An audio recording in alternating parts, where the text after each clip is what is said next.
पसंद करती थी। नाटू बोला, और ये लड़का जो वहां खड़ा है? लाली बोली, उसकी ज्यादा चिंता मत करो तुम।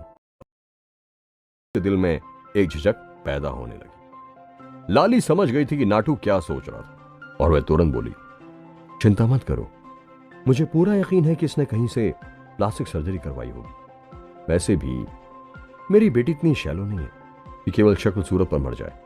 जहां तक बात फैमिली बैकग्राउंड, एजुकेशन, प्रेफरेंस की है, तो तुम ही हमारे फेवरेट हो। मुझे तो तुम्हारे साथ देवीना की जोड़ी बहुत अच्छी लगती है। नाटू भी यह सुनकर बहुत खुश हो गया।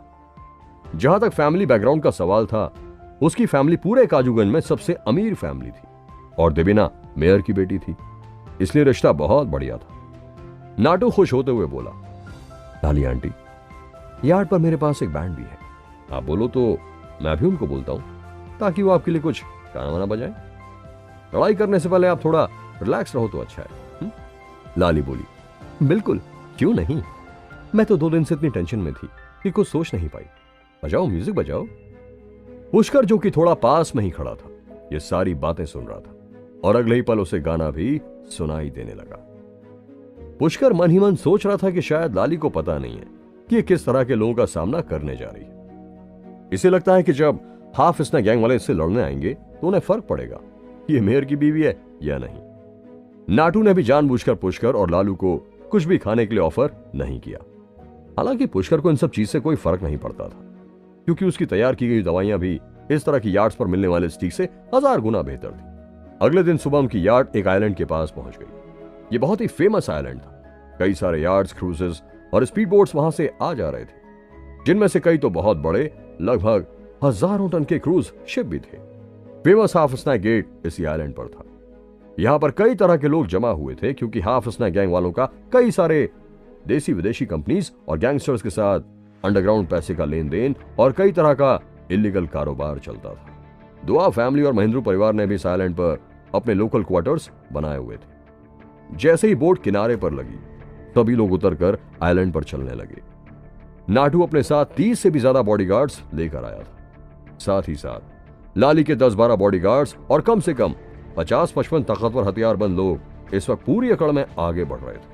लगभग 4-5 घंटे तक पैदल चलने के बाद भी वे लोग हाफ स्नैक गेट के पास नहीं पहुंचे थे। तभी नाटू गुस्से से चिल्लाते हुए बोला, साले गंजे गधे, तू क्या मैं झूठ बोलकर यहां लाया है? हाफ स्नैक गेट तो यहां कहीं भी नहीं दिख रहा है। जब जुगनू ने देखा कि वो अपने इलाके के पास आ गया था, तो वो अब और भी ज्यादा एटीट्यूड में आने लगा और बोला, क्या हो गया, अभी से डर गए क्या? इतनी आसानी से हाफ स्नैक गेट मिलना क्या बच्चों का खेल है? चुपचाप इस पहाड़ी सड़क पर चलते रहो, आ जाते हैं पता नहीं कहां से। हाँ। नाटू चिल्लाते हुए बोला, अगर हमें पता चल गया कि तुम हमसे झूठ बोल रहे हो, तो याद रखना, हम तुम्हें जिंदा ही जमीन में गाड़ देंगे। जब वह सभी लोग उस पहाड़ी रास्ते पर चल रहे थे, तो पुष्कर ने नोटिस किया कि कई टूरिस्ट जैसे दिखने वाले लोग घुटनों के बल जमीन पर आकर 3 से लेकर 9 बार तक हाथ जोड़कर कुछ प्रार्थना करते थे और फिर आगे बढ़ने लगते थे। तभी लाली ने हैरान होते हुए पूछा, वो सब लोग क्या कर रहे हैं? जुगनू जोर की एक हंसी हंसा और बोला, हमारा हाफ स्नैक गैंग एक बहुत ही पवित्र गैंग है।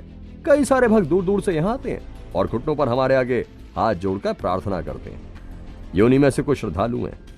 एक नजर उठाकर आगे देखो, हाफ स्नैक गैंग का गेट आ गया है। किसी की औकात जो गेट के अंदर जा सकता है? हाँ भाई, क्या हुआ, तुम्हारे 40-50 लोगों की सेना की बैंड गिली हो गई क्या? अभी भी मौका है, चुपचाप वापस निकल लो।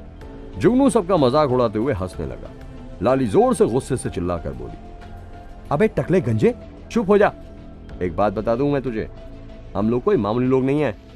अब देख तेरी कैसी मौत होती है। तू अभी जानता नहीं है मैं हूं कौन। आज मैं तुम सबको यहीं खत्म करने वाली।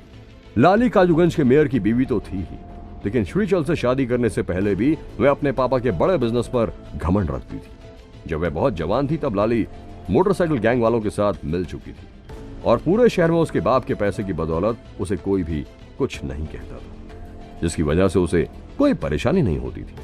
इसीलिए लाली को लग रहा था कि हाफ स्नैक गैंग वाले केवल समंदर पार किसी आइलैंड पर रहने वाले कोई छोटे मोटे गिरोह के लोग भी खतरनाक हो। वो लाली को, एक मेयर की बीवी को तो नहीं मारेंगे। लेकिन जुगनू भी कम घमंडी नहीं था। वह भी पूरे एटीट्यूड में चिल्ला चिल्ला कर बोल रहा था, बस देखते जाओ, इंतजार करो तुम।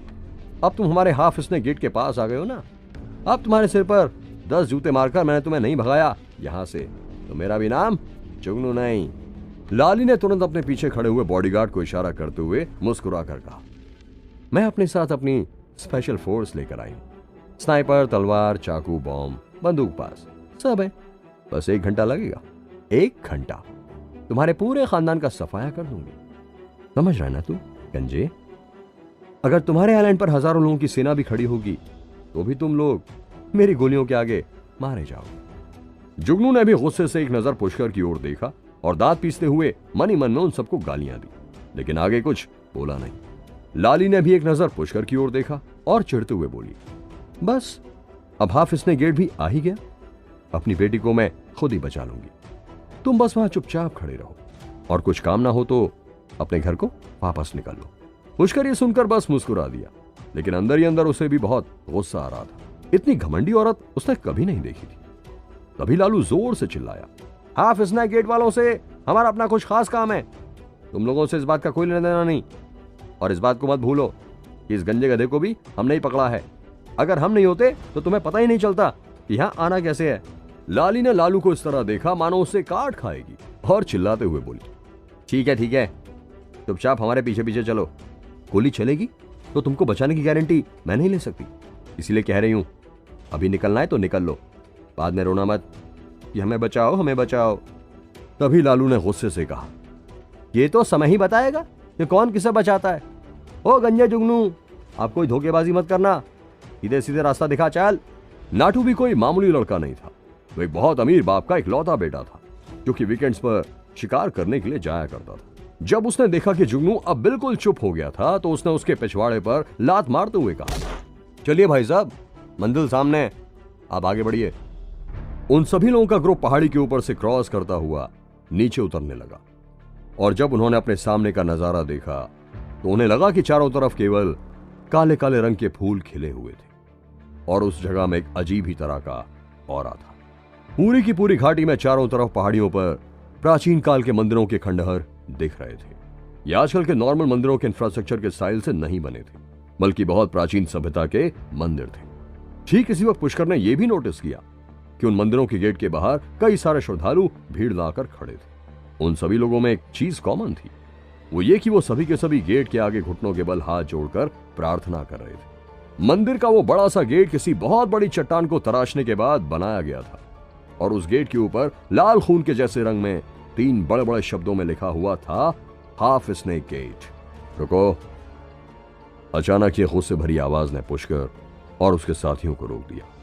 गेट के पास खड़े 2-3 साधुओं जैसे कपड़े पहने लड़कों ने उन सबको घूर कर देखा और पूछा, क्या तुम लोगों को यहाँ के कानून पता नहीं है? तुम्हारे दिल में हमारे लिए भक्ति नहीं है, हम तुम लोगों को अंदर जाने की परमिशन नहीं देंगे, निकलो यहां से।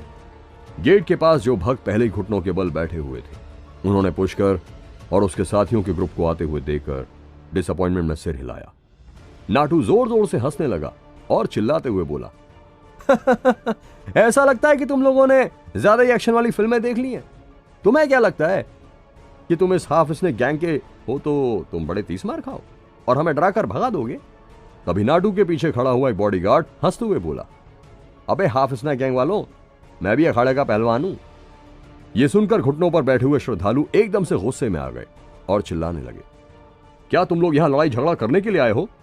लाली भी यह सुनकर चिल्ला उठी और बोली। उन दोनों शिष्यों के चेहरे के एक्सप्रेशंस अचानक ही बदल गए और वे मुस्कुराते हुए बोले, अच्छा तो तुम आखिरकार आ ही गए, बड़ी जल्दी आ गए तुम, 5 दिन बाद।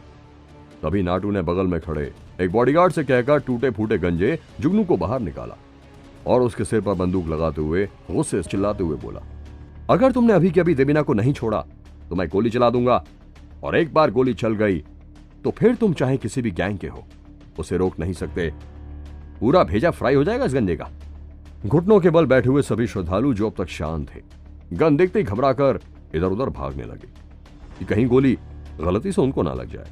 लाली ने भी पूरे एटीट्यूड में चिल्लाकर कहा, मेरी बेटी को छोड़ दो जल्दी, अगर उसे किसी भी तरह की चोट पहुंची ना तो मैं तुम्हारे गैंग का नामो निशान इस दुनिया से मिटा दूंगी।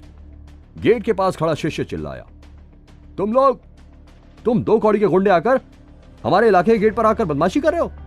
रुको, अभी सबक सिखाएंगे तुम्हें। और वो अचानक ही गुस्से से दौड़ता हुआ लाली की तरफ हमला करने के लिए बढ़ा। वो दोनों ही शिष्य बहुत ही ज्यादा घायल लग रहे थे और उनके भागने की स्पीड भी बहुत तेज थी। वह दोनों के दोनों एक साथ भागते हुए सीधे लाली को मारने के लिए आगे आ गए। ये देखते ही कि वह दोनों हमला करने लगे थे, नाटू ने वार्निंग के तौर पर एक गोली हवा में चला दी। क्या पुष्कर देबीना को बचा पाएगा? क्या देबीना लाली के कहने पर नाटू से शादी करने के लिए तैयार हो जाएगी? जानने के लिए सुनते रहिए ये एक्साइटिंग कहानी सिर्फ पॉकेट FM पर।